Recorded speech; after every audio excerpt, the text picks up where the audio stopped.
Je m'appelle Sébastien Boll, je suis ravi d'être ici devant vous. On est très heureux d'animer donc l'un des 4 retours d'expérience ce matin de Social Change 2019. On va pouvoir parler de la démarche et de l'entreprise, donc Thierry Immobilier. Un vrai bonheur de vous avoir ici devant nous. On est toujours dans une démarche collaborative, constructive, et de pouvoir partager ensemble.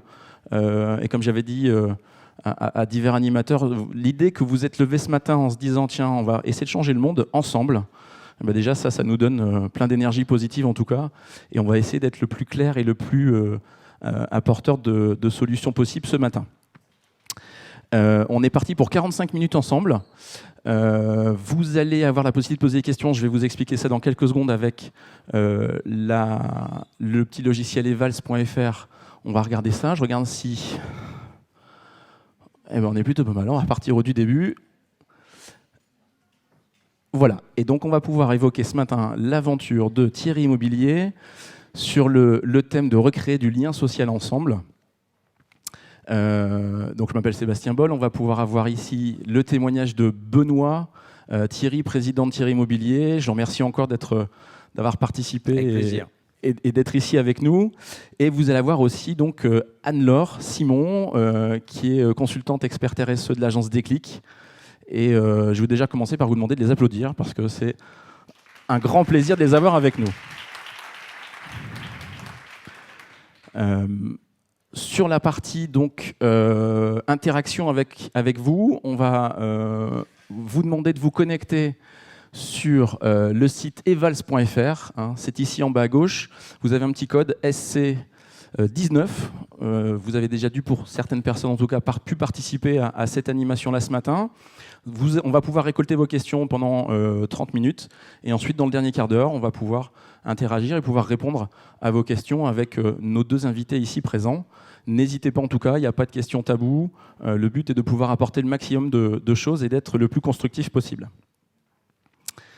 Alors, je reprécise rapidement, Thierry Immobilier, l'un des experts et l'un des piliers en immobilier avec une démarche RSE engagée, l'entreprise vient de terminer son 3e audit Planète RSE, c'est bien ça. 11,2 millions d'euros de chiffre d'affaires, 137 salariés, 19 000 lots de copropriété sur 530 immeubles, 6 000 biens en gestion locative, 4 métiers, l'achat, la location, la gestion de location et la gestion de syndic. Vous avez vu que j'ai bien appris ma leçon quand même. Est-ce que tu veux nous donner déjà quelques mots sur qui est Oui, 2-3 informations. C'est une entreprise familiale qui a été créée en 1924 par mon arrière-grand-père, puis grand-père, puis mon papa et mon oncle. Aujourd'hui, nous sommes 3 associés. Et puis on va voir effectivement dans la présentation qui va suivre que finalement l'idée de ce lien social, l'idée de ce retour à la terre, finalement on est en train de chercher notre raison d'être et on est en train de chercher notre why. Il est là, il faut le trouver, hein. C'est pas quelque chose qui se crée, le why. Et en fait à la création de l'entreprise, mon arrière-grand-père faisait du fermage. Donc effectivement travaillait avec les propriétaires fonciers puisqu'il louait les terres. Et finalement on est en train de se dire qu'aujourd'hui ce qu'on est en train de mettre en œuvre, c'est sans doute évidemment grâce à nos racines. Alors aujourd'hui, dans justement cette gestion des locataires propriétaires, on a de moins en moins d'interactions humaines. L'idée a été de se dire, en tant que prestataire de services dans cette thématique-là, je vais tenter de recréer du lien social. Et comment on arrive à recréer du lien social dans cette activité-là ? Alors c'est pas facile, hein, c'est un long chemin. On a démarré il y a environ 3 ans et demi. Il faut savoir que la copropriété encore, certains d'entre vous, vous êtes copropriétaires. Ce que vous savez peut-être plus trop, c'est que la copropriété, elle est régie par une loi du 10 juillet 1965. Donc c'est quand même pas simple pour faire bouger les lignes, mais on essaye. On a embauché il y a 4 ans, elle est dans la salle, une chef de projet digital et innovation, et on a essayé de casser une barrière qui est de dire en fait la copropriété, les seules personnes effectivement qui ont un droit de parole quelque part sont les copropriétaires. Donc on a mis en place une application mobile qui s'appelait Citylity, qui s'appelle Citizen Desk, en disant vous êtes locataire, vous avez le même droit, pas en assemblée générale malheureusement encore, on verra peut-être que la gouvernance changera, mais en tout cas on vous donne la parole avec cette application mobile pour dire ce qui va, pour dire ce qui ne va pas. Et puis cette application mobile, c'est également un réseau d'entraide sociale. Donc il y avait d'abord cette partie numérique. Après, heureusement pour nous, le 100% digital fonctionne pas, c'est une bonne nouvelle. Et donc on s'est dit, finalement, dans une copropriété, on est syndic de copropriété, mais l'idée demain, on est sur ce chemin, c'est de faire vivre une communauté et de mieux la faire vivre et de lui redonner du sens. Et donc, effectivement, avec Adélide, je la nomme puisqu'elle est là, et puis Mélanie, elle est peut-être là, notre chef de projet RSE, on s'est dit, finalement, il faut créer des événements pour que les locataires et les copropriétaires, effectivement, se connaissent, qu'il y ait un petit peu plus de bienveillance. Donc, on est en train de travailler sur des projets, on en reparlera, mais d'éco-pâturage et de potager partagé pour trouver des mouvements de vie. Et puis, finalement, on sait qu'en France, mais dans tous les pays du monde, ce qui peut rassembler les gens, c'est la musique. C'est quand même assez compliqué dans la copropriété. C'est le sport, ça peut être un peu compliqué dans la copropriété. Il nous reste la terre. Donc effectivement, on est en train de travailler sur ce sujet de la terre. Et puis je déborde sur d'autres questions déjà, mais j'anticipe un peu. L'intérêt de la terre et de ces potagers partagés, c'est qu'aussi, dans la copropriété, il y a un enjeu des générations. Et ce qui peut faire aussi le lien multigénérationnel, c'est la terre. Ça ne sera pas la musique, puisque quand on a 80 ans, en général, on n'a pas les mêmes goûts que les enfants qui ont 10 ou 20. En revanche, on peut se retrouver sur la manipulation de la terre. Plein d'exemples. En fait, tu as réinventé le métier, en fait. Alors, notre ambition, c'est ça. On n'a pas une ambition de devenir, effectivement, je ne vais pas les citer, mais nos concurrents nationaux. Mon ambition, c'est de dire, on est local, on restera local. Comment on peut faire évoluer le métier? On sera toujours des syndics où le cœur de métier, c'est ce qu'ils nous demandaient, c'est d'être bon en administratif, en comptabilité, en fiscal, en suivi de travaux. Mais l'idée, c'est de redonner du sens et une bienveillance, plus de sécurité, plus de sérénité, en mettant au cœur de la vie de la copropriété les jardins quand il y en a. Puis quand il n'y en a pas, faudra être innovant. Donc on est sur RSE, redonner du sens ensemble. Ensemble, exactement. On est bien là-dessus. Bon. Sur la partie faire tomber les murs, j'imagine que tu as eu plein d'obstacles psychologiques, législatifs, etc. etc. Est-ce qu'au final, c'est pas une ouverture à la gouvernance, cette réinvention d'une copropriété? Ouais, alors faire tomber les murs, il y en a plein. Il y a déjà effectivement ce côté je suis copropriétaire, vous êtes locataire. On est en train d'essayer de faire casser ce mur-là. Les murs, effectivement, c'est aussi les murs qu'on se met nous-mêmes. On est latin. J'ai eu la chance là, de faire un petit travail, un voyage d'études à Copenhague. Les pays nordiques sont hyper avancés par rapport à nous. C'est-à-dire que dans une copropriété, dans un pays nordique, tous les rez-de-chaussée sont tous ouverts. Les gens partent le matin, ils laissent tout. Nous, malheureusement, on ne peut pas. C'est dommage. Donc, effectivement, notre enjeu aussi, c'est de se dire que demain, dans nos copropriétés, les gens pourront. C'est le souhait que je fais aujourd'hui.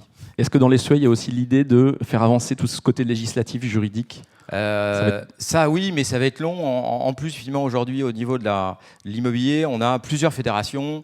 Alors, je ne rentre pas dans les détails, mais la FNAIM, l'UNIS et d'autres. Tant qu'on n'aura pas finalement une fédération forte et unique, ça sera compliqué, mais on est là quand même pour faire de l'influence et essayer de bouger les lignes. Elle bouge, elle bouge au niveau juridique, ça c'est assez lent, mais on peut aujourd'hui envoyer les convocations d'Assemblée Générale et procès-verbaux en dématérialisant. Bon, après c'est juridique, on n'est pas sur le côté lien social, mais ça bouge. Super. Dans la démarche de Thierry Immobilier, il y a à cœur de partager, de réapprendre à partager, de créer des espaces de vie. Est-ce que tu peux nous donner quelques exemples? Alors, en fait, ce qu'on essaye de faire, c'est de s'appuyer sur ce qu'on fait dans l'entreprise pour essayer de proposer à nos copropriétaires. Donc, dans l'entreprise, il y a pas mal de coureurs. Donc, quand on court ensemble, par équipe ou individuellement, mais le plus souvent par équipe, on partage déjà, évidemment. On peut s'entraîner ensemble et on court ensemble. Et on court pour des causes. Donc là, il y a 3 semaines, on était pour une course, d'ailleurs, soit on pouvait marcher, soit on pouvait faire de la Zumba. C'était Action contre la faim. C'est au Grand Blotreau. On fait ça depuis 4-5 ans. Début septembre, on court pour une association qui aide des jeunes adultes en situation de handicap mental. Là, c'est Special Olympics et on court à nouveau. Donc en fait, on court ensemble, on partage du sport, on partage de l'entraînement et on partage en donnant du sens. Voilà. Et puis, dans l'entreprise, il y a quelques mois maintenant, on a mis en place évidemment un potager partagé. Il faut s'appliquer à soi-même pour essayer effectivement de voir effectivement les écueils, les freins, les contraintes pour pouvoir mieux travailler après en copropriété. Et puis on a créé une association qui s'appelle les Jardins d'Adrien. Adrien parce que c'est le nom du fondateur, tout simplement pour revenir toujours aux racines en disant à nos collaborateurs, si vous voulez travailler la terre, si vous voulez après récolter le fruit de votre travail, adhérer dans cette association, c'est 10 €, mais finalement c'est ce qu'on va proposer aussi aux copropriétés, puisque cette adhésion 10 €, 20, 30 €, on verra demain, permettra déjà d'acheter les premiers outils, de faire les premiers plans. On a besoin effectivement de temps en temps aussi d'un petit business model, pour démarrer des actions. Racines, terre, potager, on est en phase. Et après, tout ce qu'on fait dans l'entreprise, y a des... Si on parle vraiment, on revient au cœur de la RSE sur les 5 axes, sur la partie environnement, biodiversité. On avait déjà mis en place des ruches il y a 2 ans et demi. Et là, ça crée un petit peu le lien social, puisque Antoine, c'est la personne qui travaille avec nous sur les ruches, enfin c'est lui l'apiculteur, nous on ne fait pas grand-chose, il fait des ateliers évidemment pour découvrir à nouveau cet écosystème des abeilles. Donc tout est fait en général pour qu'il y ait des occasions sportives, qu'il y ait des occasions, des événements plutôt soit culturels, soit sur la terre, pour que les collaborateurs échangent sur d'autres sujets que l'immobilier. Donc là, on est dans le partage, dans l'échange, dans l'apport de connaissances et puis dans l'ouverture, en fait. On est bien là-dessus. Sur les objectifs, majeurs de cette démarche RSE-immobilier, on a valorisé le patrimoine des propriétaires, sécuriser les parcours des locataires. Comment tu as pu créer de l'intérêt commun dans ce binôme propriétaire-locataire ? Alors là, je reviens effectivement sur sécuriser le parcours immobilier de nos clients et valoriser. En fait, on a retravaillé avec les collaborateurs sur nos valeurs, et puis sur les missions d'entreprise. On a retravaillé sur les valeurs, je reviens un petit peu en arrière, et la première valeur qui s'est dégagée, c'est s'engager. S'engager effectivement sur la relation client et s'engager évidemment sur les enjeux de transition écologique et climatique. Innover, parce que finalement l'innovation, on le voit déjà, elle est numérique, mais elle est sociale. Effectivement, et je préfère largement aujourd'hui moins parler de RSE, ou, comme tu dis, RSE, redonner du sens ensemble, ça j'adore, mais parler d'innovation, qu'elle soit environnementale, sociale, de gouvernance. La responsabilité, un chef d'entreprise, il la connaît, il y en a plein, tous les jours, il arrive, c'est une chape de plomb, surtout en France. Donc l'idée, c'est de sortir de ces RSE, responsabilité égale contrainte, et parler d'innovation et de plaisir. Alors je reviens effectivement, pardon, parce que du coup, je fais souvent des petites diversions. Il n'y a pas de souci. Sur ta question, je veux bien que tu la reposes. Comment on recrée de l'intérêt commun entre ce binôme propriétaire-locataire ? L'intérêt commun, c'est tout ce qui va donner du sens ensemble. Ils ont les deux, copropriétaires et locataires. Il faut parler effectivement de ce qui peut... Il y a l'offre et la demande. Non, mais financièrement, les deux ont intérêt. Si le syndic arrive à maîtriser les charges, et on nous paye aussi pour ça, les deux ont un intérêt commun. Là, aujourd'hui, il y a 3-4 ans, donc je fais un lien effectivement là sur le numérique, on a investi 4 ans, on n'a pas mis de sous, mais on travaille avec une start-up qui s'appelle DeepKey, qui nous aide à analyser les charges de copropriété. Avant, globalement, en 1 minute, notre comptable, elle travaille sur les comptes de la copropriété, mais un par un. Là, effectivement, ça nous permet d'avoir une vision beaucoup plus globale, de prendre de la hauteur. Et quand on fait des appels d'offres, on fait des appels d'offres effectivement sur 50, 100 ou 200 immeubles en même temps, plutôt que faire des appels d'offres sur un immeuble. Ça nous permet d'être plus performants. Mutualiser. Et de mutualiser et de travailler sur les charges de copropriété, puisqu'effectivement, la question des intérêts communs, c'est les dépenses. Et puis les intérêts communs, demain, c'est super, il y en a de plus en plus. C'est comment demain, on va pouvoir améliorer la gestion des déchets.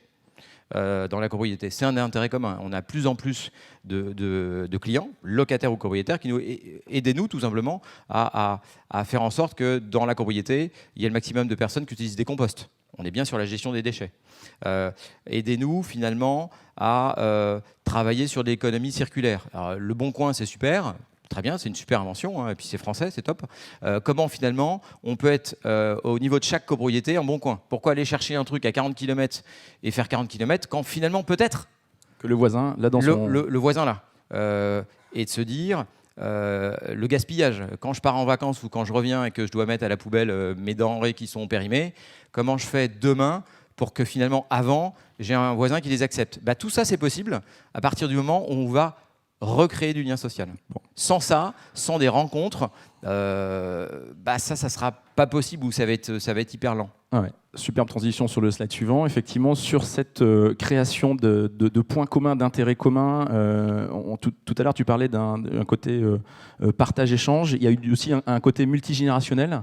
Est-ce que tu peux nous en dire un petit peu plus là-dessus ? Non, là c'est pas facile parce qu'effectivement, ce dont on parle aujourd'hui, on est sur la première marche. Nous, on a démarré effectivement avec Planète RSE, j'en parlerai tout à l'heure, il y a 5-6 ans, notre démarche RSE, mais la démarche RSE, c'est pas péjoratif, au départ, elle était très auto-centrée. Qu'est-ce qu'on fait pour l'entreprise ? Dans l'entreprise, on travaille sur la marque employeur. Maintenant, comme on a décidé de mettre la RSE au cœur de la stratégie, on se dit comment on peut influencer nos clients. Et puis finalement, c'est une chance en copropriété. On a 20 000 clients, copropriétaires, locataires, à qui on va répéter des messages. Et finalement, je le dis dans la salle, aidez-nous. Nous, on veut bien être un syndic. On veut être un syndic qui bouge. En contrepartie, il faut aussi avoir des clients copropriétaires, locataires qui acceptent de bouger avec nous et de temps en temps de prendre des risques parce qu'il y a des contraintes juridiques fortes. Donc on ne pourra pas y arriver seul. On voit bien effectivement qu'aujourd'hui, copropriétaire, locataire, c'est plus trop une problématique et c'est en train de rentrer dans les mœurs. La problématique qu'on peut avoir aujourd'hui, elle est plutôt générationnelle. 20 ans, 25 ans, à fond sur les enjeux climatiques, voilà. 75-80, parce qu'on a aussi beaucoup de clients qui ont 75, 80, 85, tant mieux, hein, ils ne sont pas tous dans des EHPAD. Hein. C'est une bonne chose. Comment on fait quand effectivement ces personnes-là, c'est normal, ils sont moins dans ces enjeux. Comment je fais vivre ou revivre un territoire, en fait. Exactement. Du coup, donc, effectivement, je leur dis, la terre peut le rapprocher. Mais effectivement, il y a un frein juridique. Et puis, effectivement, il y a des trucs pas faciles entre c'est pas ces deux générations, hein, c'est 3, 4 générations. Donc, ça va être, l'enjeu est majeur. Le métier de l'immobilier est très encadré par des contraintes juridiques. Tu as parlé tout à l'heure d'un texte de Napoléon III, je crois, à l'époque. Oui, à peu près. Les AG de copro, l'administratif qui est de plus en plus imprégné. Quels sont les 3 plus gros freins sur cette démarche-là? Est-ce que c'est psychologique, financier, c'est sociétal? Non, on l'a dit, le plus gros frein juridique, on ne répète pas, nos habitudes. Et puis aussi, alors nos habitudes, on est latin et on n'est pas nordique. Et puis parce que au sein de la copropriété, ce qui n'est pas évident pour les copropriétaires et locataires, c'est qu'on est sur l'intimité. C'est-à-dire que quand vous achetez quelque chose sur le Bon Coin, moi je le fais aussi, parce que je trouve ça sympa d'acheter des produits qui ont déjà servi. Ça sert l'économie circulaire et j'aime bien faire la rencontre. Moi, j'achète rien sur Internet. Mes collaborateurs, je dis Amazon, on n'a pas le droit dans l'entreprise. Et moi, ce que j'aime, c'est aussi la rencontre. Mais quand vous achetez sur le Bon Coin, la personne sait qu'elle va vous accueillir une fois. Puis après, vous repartez. En copropriété, il y a un petit problème avec l'intimité, ce qui est compréhensible. Si vous recevez effectivement votre voisin pour un achat comme ça ou un échange, vous rentrez dans son intimité et puis finalement, vous êtes capable d'y retourner parce que c'est à côté. Donc ça, c'est pas évident. Et puis, on reste quand même individualiste. Donc, effectivement, ça, faut lutter contre l'individualisme un peu français. Mais ça bouge pas mal. Financièrement, le frein, l'idée, c'est de se dire, avec l'application mobile dont je vous parlais tout à l'heure, la DeepKey sur les charges, accepter aussi peut-être que quand on arrive à faire des économies sur la copropriété, que finalement, on le transfère en budget d'animation.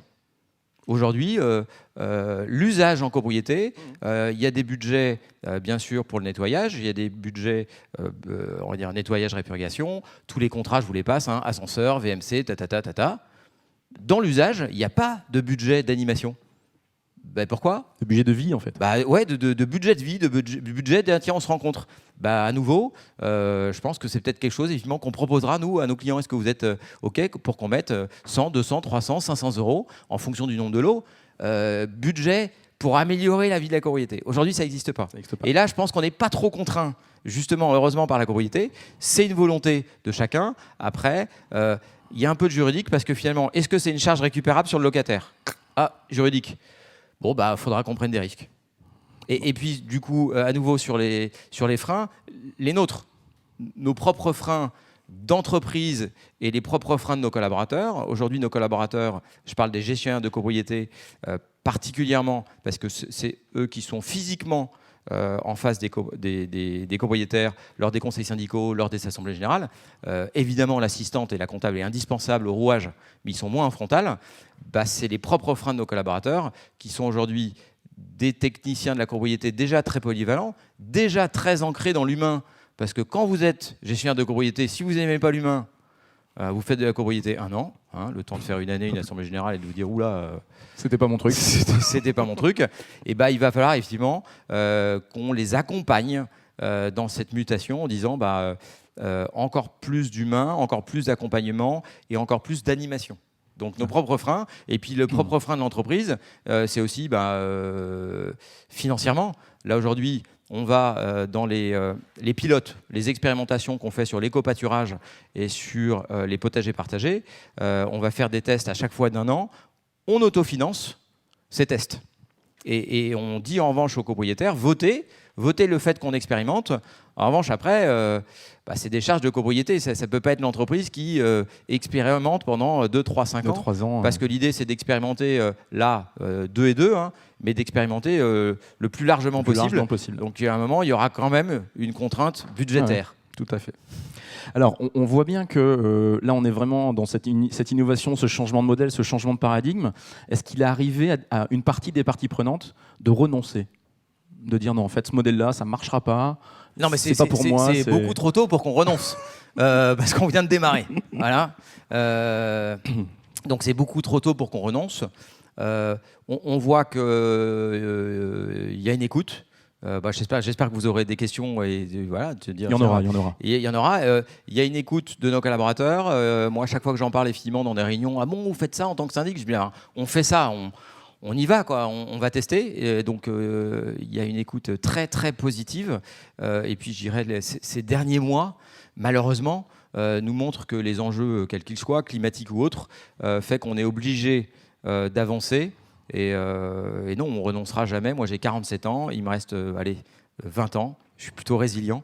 Donc, non, on n'est pas prêt de renoncer. Bon. Et avec du recul, est-ce que... Est-ce qu'avec du recul, ça valait le coup ? À l'instant T, en tout cas. Je regarde le timing parce que finalement, capable de parler très très vite pendant très très longtemps. Mais en fait, on a du temps. Là, on est bien et ça laissera du temps pour les questions. Donc, je sais pas, je crois qu'on a démarré à 23, il est que 44, ça fait 20 minutes. On est large, parce que du coup, j'ai pas le timing de fin. Là, ça va être 11h05 le timing de fin. C'est comment 11h, on va dire. Oui, donc ça veut dire que vous me demandez de rattraper le retard que vous avez. C'est ça ? C'est ce que je dois comprendre. J'ai dit que je faisais de mon mieux. Mais d'accord. Donc il y a la TVA qui est... Donc je continue à parler vite. Ok, ça va, c'est pas trop un problème. Non. Alors, est-ce que ça valait le coup et est-ce qu'au final, tout ça, ce serait pas une supra R&D, ce que tu es en train de faire ? Oui, alors de toute façon, dans nos métiers, enfin immobilier, je parle, il n'y a pas de gros investissements à part les sociétés tertiaires. Oui, j'ai investi en informatique et puis maintenant en nouveaux outils, mais il n'y a pas non plus de gros investissements. Donc c'est une chance. Ça fait un peu bouger les lignes chez nous. Les syndics, on n'était quand même pas les plus innovants de la Terre depuis quelques années. Donc là, ça nous booste et au niveau digital et au niveau de ce dont on parle aujourd'hui. Donc oui, c'est la R&D. Alors, j'en ai pas parlé, donc justement, c'est super. Adèle m'a dit, putain, vous n'en avez pas parlé. Super, merci. On a créé il y a 1 an un lab. C'est très à la mode, les labs, donc on s'est dit, pourquoi pas nous, mince. Le lab, il s'appelle LISE, Laboratoire d'innovation sociale et environnementale. Donc effectivement, c'est dans ce lab, avec des ateliers avec les collaborateurs, qu'on travaille sur ces réflexions-là. Et on travaille aussi, parce qu'on n'est pas sachant, l'agriculture urbaine, on n'y connaît rien, la permaculture, on n'y connaît rien. Donc effectivement, il faut se former. Faut s'accompagner, faut se faire accompagner. Et on travaille avec Openland. Certains connaissent peut-être. Effectivement, c'est un territoire, à Vigneux de Bretagne. C'est 4 jeunes associés qui ont décidé de créer un territoire propice à l'innovation, propice à l'expérimentation, que ce soit au niveau environnemental, social, culturel. Donc, on se fait accompagner par l'équipe, Sylvain, Walter et Nathalie et les autres, pour effectivement aussi nous bouger. Nous, on a nos propres freins. On leur dit, mais non, mais ça marchera jamais. Je dis, arrêtez de nous dire que ça marchera jamais. Faut qu'on y aille. Donc, on aime bien les revoir régulièrement pour qu'ils nous challengent. Donc ça, c'était une réponse à la R&D. Donc oui, la R&D, on en fait dans le cadre de ce lab. Et puis, on participe pas mal à des conférences, effectivement, des ateliers. On est aussi... je leur dis, ça me permet de refaire un lien. Planète RSE, c'est challengeant parce qu'effectivement, on a démarré il y a 5 ans, on a eu un premier audit où on a eu, je ne sais plus, 513 points, on a eu juste la moyenne. Moi, j'étais pas très content, mais au moins on démarrait.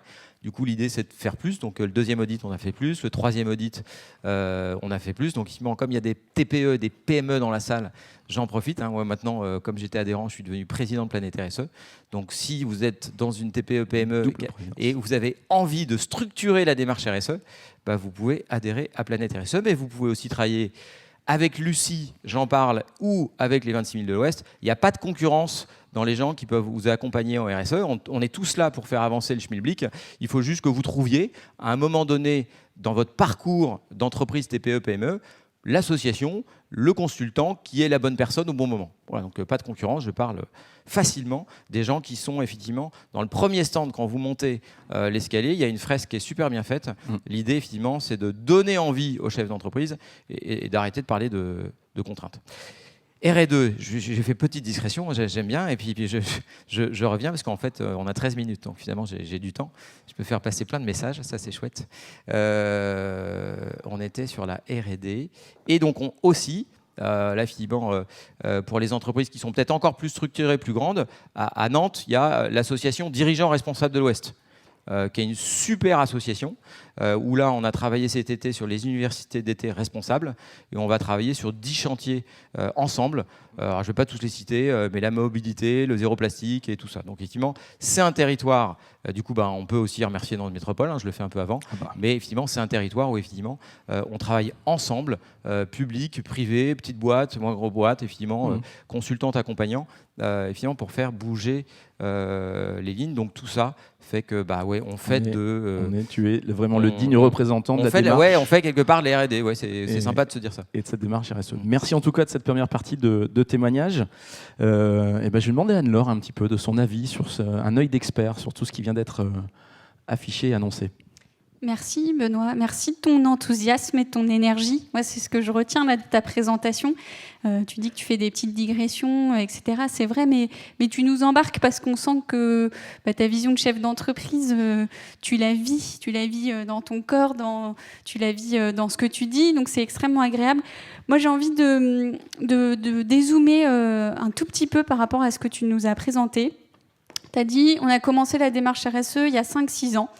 On a fait un audit avec notamment Planète RSE qui nous a permis de voir un peu où est-ce qu'on en était sur les 5 piliers. Tu en as parlé, la gouvernance, le social, l'environnement, l'économie, le territoire. Donc ça t'a fait un petit peu un point zéro dans l'entreprise pour savoir où vous en étiez il y a déjà 5 ans. Puis après, tu as parlé, on vit des choses dans l'entreprise, on fait du sport ensemble, on s'est d'abord un peu auto-centré dans notre démarche RSE, on s'est un peu regardé le nombril et on a essayé d'améliorer nos pratiques. Ça, c'est un peu, j'ai envie de dire, le niveau 2 de maturité en RSE, et on commence à faire son métier mieux qu'avant. Avec, tu t'en as parlé, des applications pour mieux gérer les charges, et tu commences à innover dans ton métier pour être plus performant environnementalement, socialement, de gouvernance. Ça, c'est vrai que les aides extérieures, que ce soit des référentiels ou les inspirations ou les journées comme aujourd'hui, où on peut partager, entendre des intervenants sur divers sujets, ça aide à s'ouvrir et à améliorer sa pratique au quotidien dans son entreprise. Mais j'ai l'impression que là, tu es même maintenant dans une étape d'après. C'est-à-dire que tu sais très bien ce que tu fais, tu es gestionnaire de copropriété, tu sais comment tu le fais avec tes équipes, en mettant l'humain au centre, en essayant d'innover. Et puis là, j'ai l'impression, moi, de ce que je vois, c'est que tu en es à te dire, mais finalement, c'est super, mais pourquoi je me lève le matin? C'est quoi? Tu en as parlé, le why, le pourquoi de mon entreprise. Parce que gérer des copropriétés pour gérer des copropriétés, ça n'a pas tout le sens que toi, tu as envie de mettre dans ton travail et dans ton aventure collective avec tes collaborateurs. Et donc, tu vas finalement maintenant jusqu'à la question de la raison d'être. Mais finalement, on est gestionnaire de copropriété ou bien on est créateur de liens sociaux? Et nos compétences, on les met au service de cette ambition-là. Et là, on voit que ça change complètement la manière de voir l'entreprise, ça change la manière dont on parle à ses collaborateurs, ça change la manière dont on interagit avec ses clients, et puis ça ouvre des possibilités immenses, des possibilités d'innovation et des possibilités de rencontres, et voire de développer... au-delà de nouvelles manières de faire son métier, presque des nouveaux métiers. Et donc c'est extrêmement encourageant parce que ces nouveaux métiers, on en a juste cruellement besoin, en fait, parce que nos enjeux sociaux, environnementaux, ils sont là, ils sont de plus en plus pressants, et on est obligé de sortir un petit peu du cadre, de faire le pas de côté et essayer de pratiquer son métier différemment, et même d'en inventer des nouveaux. Donc merci Benoît pour ce témoignage, vraiment, moi ça me rebooste, ça me met plein d'énergie. Et j'ai envie de te poser une question pour finir. Est-ce que du coup, l'étape d'après, est-ce que tu aurais envie d'aller sur, maintenant que tu es en cours de définition de ta raison d'être d'entreprise, d'aller vers l'entreprise à mission, qui est un nouveau statut que permet maintenant la loi Pacte? Est-ce que c'est quelque chose que tu envisages, auquel tu réfléchis? Comment tu vois les choses? Alors, c'est un long chemin. Je pense qu'effectivement, quand on a redéfini les valeurs, là j'en ai parlé tout à l'heure, il y a eu les valeurs, il y a eu c'est quoi notre vision, hein, sécuriser le parcours et puis valoriser le patrimoine. On a aussi travaillé sur l'ambition de demain.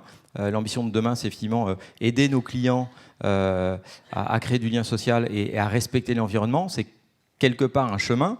Aujourd'hui, on est en 2019, on est bientôt en 2020. Nous, on avait écrit un projet d'entreprise qui était 2016-2020, Vivons une nouvelle expérience plus. Alors le plus, c'était personnalisé, ludique, unique et simplifié, parce que le convivial, c'était pas super en marketing. Hein. Le PCUS marchait pas bien, donc on a remplacé le C par le L. Et puis, on va faire un bilan. On va faire un bilan de ce projet d'entreprise, où là, à l'époque, hein, c'était il y a 3 ans et demi, 4 ans, où on avait les RSE, et puis on avait la stratégie, quoi. Là, aujourd'hui, on va travailler sur un projet d'entreprise 2020-2024. Ceux qui ont bien suivi tout à l'heure, 2024, ça va quand même nous amener au centenaire dans l'entreprise. Donc, entreprise à mission, à court terme, non. Mais en tout cas, c'est le chemin qu'on prend. On verra effectivement si nos collaborateurs sont prêts.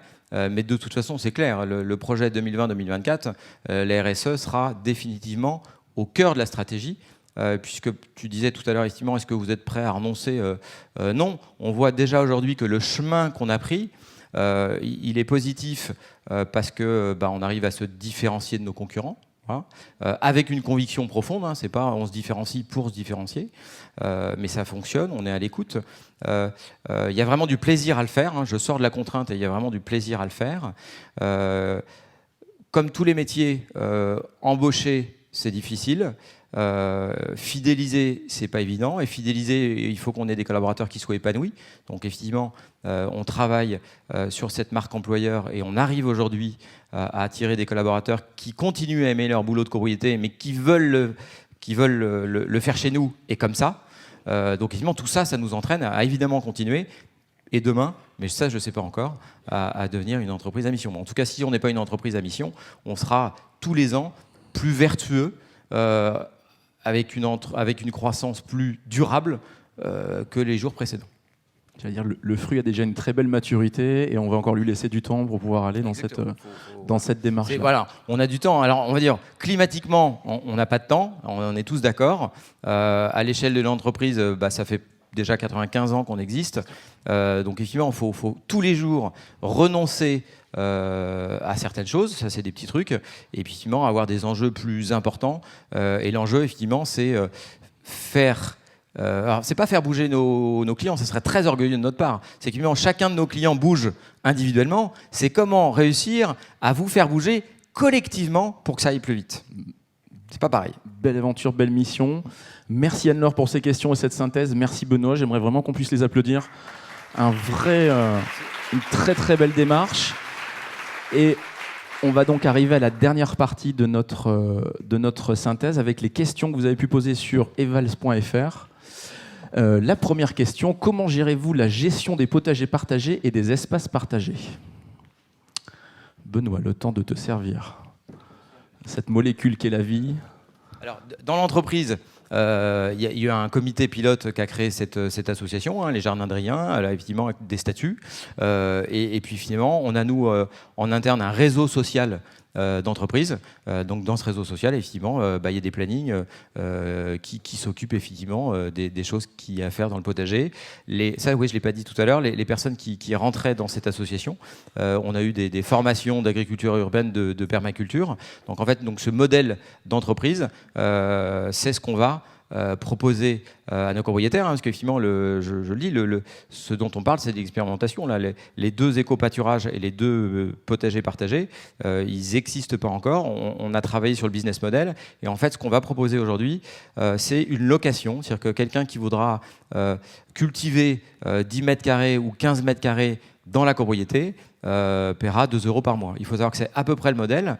À Nantes, il y a des parcelles d'éco-partagées, il y a 3 ans à 5 ans d'attente. Il y a 3 ans à 5 ans d'attente. Donc évidemment, il est temps que les syndics évidemment, qui ont des parcelles, enfin, le syndic, évidemment, les copropriétaires, qu'on les utilise pour ça, parce qu'il y a 1000 ou 1500 demandes en attente, et ça fait 3 ans à 5 ans d'attente. Donc voilà comment on va travailler. Mais on voit bien que le citoyen est prêt, en fait. Si tu me dis qu'il y a oui, autant d'attentes... et en fait, on sait bien, il y a des études qui sont faites tous les 2 ans, il y a beaucoup de personnes dont le rêve est d'acheter une maison. S'ils veulent acheter une maison, en partie, c'est pour avoir un jardin. Finalement, il y a des jardins partout et ils ne sont pas utilisés, à part finalement par les entreprises d'espace vert qui font bien leur boulot. Hein. Mais c'est dommage de ne pas aller plus loin. On peut valoriser encore si plus. Je réponds... Benoît, j'ai juste une question. Du coup, ce que tu nous dis là, c'est que potentiellement, ça peut faire baisser les charges aussi, puisque si... Oui, exactement. Ou finalement, le fruit de ces locations remonterait, évidemment, en partie dans la copropriété. Nous, ce qu'on disait, effectivement, la problématique financière, il y a une partie, effectivement, qu'on prendrait pour faire de l'animation. C'est du temps. Ça va devenir une compétence chez nous. Mais une partie, sur la partie économie de charge, effectivement, on pourrait la redonner, pas en économie, en budget d'animation. Très bien. Merci beaucoup pour la réponse. Une autre question. Du turnover, est-ce qu'il y a du turnover dans vos effectifs? Est-ce qu'il y a un impact de la stratégie RSE sur ce turnover? Alors, il y a toujours un peu de turnover vraiment sur les métiers de la copropriété. Alors là, je lance un message. On a beaucoup de nos clients en copropriété qui disent vous faites vraiment un métier difficile, je ne le ferai pas. C'est peut-être pas hyper bon signe quand on... Aidez-nous. Aidez-nous aussi dans vos comportements, dans votre bienveillance, à faire en sorte que nos gestionnaires de copropriété ils aient toujours envie de le faire. Parce qu'en général, quand un gestionnaire de copropriété part de chez moi, il arrête le métier. Il ne part pas ailleurs. Alors, c'est pas 100%, mais quand même, c'est plutôt ce qui se passe. Et donc, effectivement, ça, c'est une partie. Et puis, impact sur ce turnover. Oui, on en a quand même de moins en moins. Évidemment, c'est bon signe. Alors, ça, effectivement, c'est tout ce qu'on fait dans l'entreprise. Au-delà, puis on n'a pas que la copropriété, on a la gestion, la location, la transaction. Tout ce qu'on met en œuvre en termes de RSE sur la partie, je dirais, sociale, effectivement, elle aide à, je ne parlerai pas de fidélisation, à l'épanouissement du collaborateur, donc à moins de turnover. Très bien, merci beaucoup. Troisième question. Comment impliquez-vous les habitants dans le choix, la construction et la vie des projets? Alors là, on passe évidemment par le gestionnaire de copropriété qui connaît bien, je dirais, ses clients, copropriétaires, locataires, copropriétaires beaucoup, conseil syndical, président du conseil syndical, un peu locataire. On voit aussi la tendance, l'ambiance de l'immeuble, on les sollicite et si on voit que ça réagit bien, effectivement, c'est à ces copropriétés qu'on va proposer ces expérimentations. Et on sait bien que de toute façon, ça ne nous viendra pas à l'idée, on ne va jamais imposer ça à une copropriété, c'est le meilleur moyen que ça ne fonctionne pas. Donc évidemment, c'est avec eux. D'autant plus qu'après, moi, mon gestionnaire de copropriété, c'est pas lui qui va travailler effectivement le jardin, c'est bien des ambassadeurs dont on va avoir besoin dans les copropriétés, qu'ils soient locataires ou copropriétaires, pour que le projet continue. On en a parlé, avec une problématique dans les immeubles à Nantes. Nantes est une ville très dynamique, qui bouge comme Montpellier, comme Lyon. Et dans beaucoup de nos immeubles, on a un pourcentage de locataires très important. Ce qui n'est pas une problématique. La problématique, c'est quand on a un pourcentage de locataires très important, il y a un turnover très important. Donc ça veut dire qu'effectivement, on va avoir aussi comme mission de faire de la pédagogie, mais de répéter sans cesse pour tous les nouveaux locataires, dire vous arrivez dans un immeuble un peu spécial, et donc du coup, on a envie que vous y participiez. Moi, mon rêve, on verra, c'est très orgueilleux de se dire effectivement, demain, si les personnes pouvaient dire non, mais moi je voudrais vivre dans cet immeuble-là, parce qu'il se passe des choses, démarche, les ODD, parce qu'il y a plus d'humains que dans d'autres immeubles. Tout à fait. ODD, objectif de développement durable, au cas où. Et je crois la construction, ouais. La vie des projets, c'est ça qui va être aussi compliqué. C'est de le mettre en œuvre, c'est un sacré challenge, et de leur faire vivre sur la durée, c'est un autre challenge lié aussi à ce turnover. Très bien, merci beaucoup. Une autre question. Est-ce que votre démarche RSE est connue et éveille la curiosité de vos concurrents? Très bonne question. C'est une bonne question. Je m'en cache pas. En fait, moi, ma mission de chef d'entreprise, la mission que je me suis donnée de chef d'entreprise, c'est d'accepter la présidence de Planète RSE. Donc ma mission, c'est de faire de l'influence et d'en parler. Donc je le cache pas à mes concurrents. Il y a peut-être des concurrents qui sont dans la salle, mais avec le projecteur, je vois rien. Donc je sais pas. Non, au contraire, plus on sera de syndic à aller vers ces propositions, voilà, à nos clients, plus ça fera écho. Donc je suis ravi d'être plutôt le premier, mais au contraire, il est temps que cette profession bouge. Anne-Laure, une question ? Ah, je me faisais la réflexion, en fait, tu deviens comme un consultant RSE, tu n'as plus de concurrence, en fait. Tu œuvres... Ouais. Non, il y en a quand même pas mal, et puis voilà, il y a des très bons professionnels. Alors, merci beaucoup. Encore une question ? Eh ben non, plus de questions. Parfait. Timing 11h02. Est-ce que Anne-Laure, tu veux faire un petit mot de fin ? Je vais te laisser l'honneur de ce petit mot de clôture, de conclusion. Merci. Moi, je co-anime la plateforme RSE de la métropole nantaise qui a organisé avec la lettre API Ouest France cet événement.